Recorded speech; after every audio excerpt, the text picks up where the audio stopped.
Hello everyone, welcome back to my channel English with trick.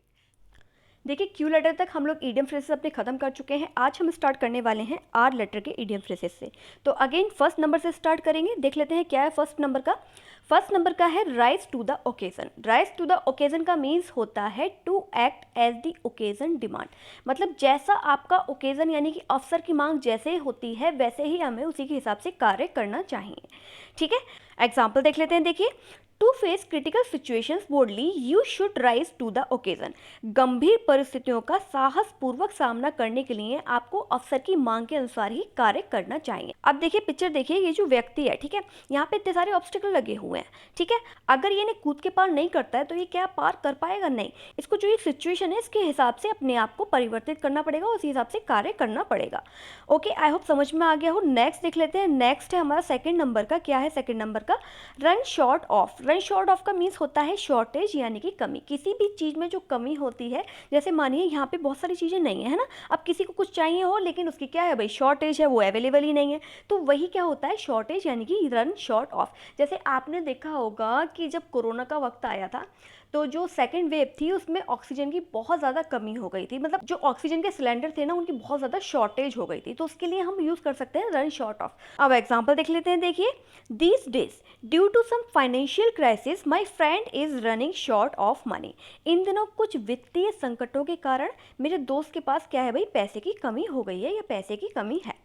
Next देख लेते हैं third number का। क्या है थर्ड नंबर का? Rank and file. Rank and file का मीन्स होता है कॉमन मैन यानी कि आम आदमी। ये देखिए है आम आदमी, अ कॉमन मैन। अब एग्जाम्पल देख लेते हैं। देखिए, if we want our country to progress in every field we must improve the economic lot of the rank and file. मतलब यदि हम चाहते हैं कि हमारा देश हर क्षेत्र में प्रगति करे तो हमें सबसे पहले क्या करना पड़ेगा भाई, आम आदमी की आर्थिक स्थिति में सुधार करना होगा। नेक्स्ट देख लेते हैं फोर्थ नंबर का। क्या है फोर्थ नंबर का? रेड टैपिस। रेड टैपिस मीन्स होता है ऑफिशियल डिले यानी कि आधिकारिक देरी। जब किसी भी सरकारी कार्य में देरी होती है तो उसे क्या बोला जाता है, ऑफिशियल डिले यानी कि रेड टैपिस। अब देखिए रेड टेप आया कहाँ से? देखिए, ये जो फाइल्स होती हैं इनमें रेड टेप लगा के रख दिया जाता है बाद में कार्य करने के लिए। और यहाँ पे क्या सरकारी जो अधिकारी है वो आराम से सो रहा है, वो कह रहा है क्या कि बाद में हम करेंगे आराम से। ठीक है, तो मतलब जानबूझ के एक तरीके से देरी करना, ऑफिशियल डिले करना, आधिकारिक देरी करना, वही क्या कहलाता है आपका रेड टेपिस। एग्जाम्पल देख लेते हैं। देखिए, red tapism is a bane of India bureaucracy. मतलब सरकारी देरी भारतीय नौकरशाही का क्या है भाई, एक तरीके से अभिशाप है। ओके, नेक्स्ट देख लेते हैं फिफ्थ नंबर का। क्या है फिफ्थ नंबर का? Rest on one's laurels. मतलब कॉम्प्लिसेंट और सेल्फ सेटिस्फाइड, मतलब आत्मसंतुष्ट होना।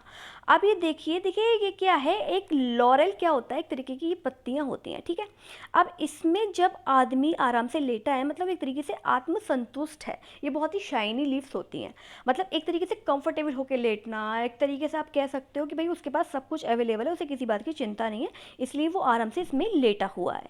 एग्जाम्पल देख लेते हैं। देखिए, ambitious person never rest on their laurels because they dream of unending achievements. क्या मतलब देख लेते हैं। महत्वाकांक्षी व्यक्ति कभी भी आत्मसंतुष्ट नहीं होते। क्यों नहीं होते? क्योंकि वे अनंत उपलब्धियों का सपना देखते रहते हैं। आई होप सारी चीज़ें समझ में आ गई हो, क्लियर हो गई हो। और अगर वीडियो अच्छा लगा हो तो लाइक, सब्सक्राइब और शेयर करना मत भूलिएगा। Thank you very much.